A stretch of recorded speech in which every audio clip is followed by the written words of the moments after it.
devono guardare ad altri mercati, perché temo che questa situazione rimarrà così ancora per un bel po', tutto quest'anno, probabilmente l'anno prossimo. Da imprenditore veneto agli imprenditori del Veneto, le parole di Riccardo Parise pesano perché pronunciate da chi vive e lavora nel cuore della Cina, a Shanghai, ed esamina la situazione da un osservatorio molto speciale.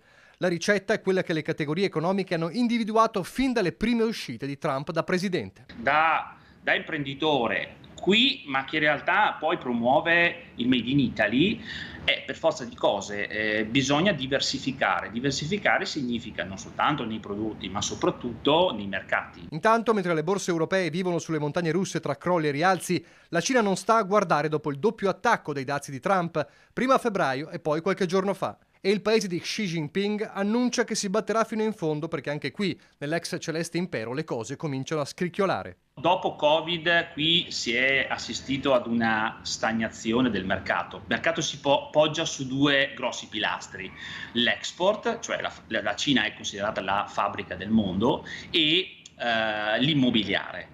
Ovviamente con tutte le situazioni, le criticità che si sono verificate nel mondo, le guerre soprattutto, hanno fortemente frenato l'export cinese.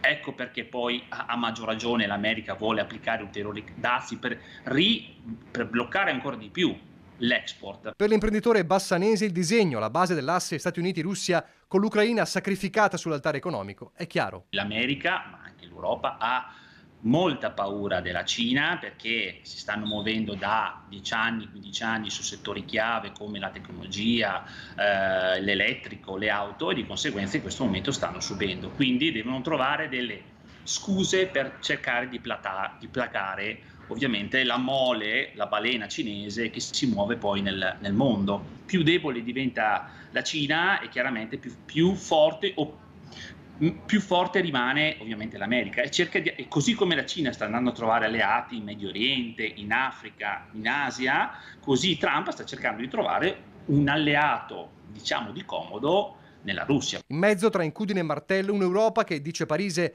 è indietro di almeno 10 anni sui due colossi e che deve trovare prima di tutto una unità politica. È come se fossimo tornati all'Italia dei comuni dell'anno 1000 e invece siamo all'Europa dei 1000 stati. Questo è il grande problema. Già oggi vediamo di fronte a delle ipotetiche guerre che non abbiamo un esercito comune, non abbiamo una linea comune e di conseguenza finché non ci sarà una linea politica comune, questa cosa, l'Europa rimarrà sempre comunque debole.